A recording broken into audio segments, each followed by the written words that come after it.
6 van de 10 meest broekte programma's binnen kwalijk effectief, omdat ze te volle jochten binnen op de pester en het slachtoffer.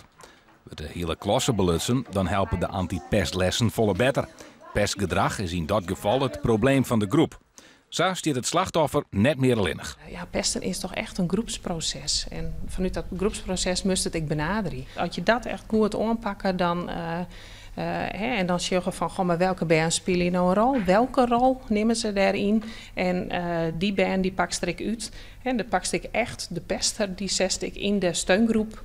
Die is het formeerst voor het band wat pesten wordt op school.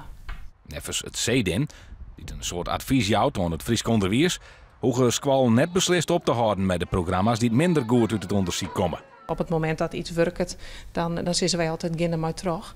Het is wel goed om te zien van wat werkt er nou zo goed en welke elementen zitten hierin.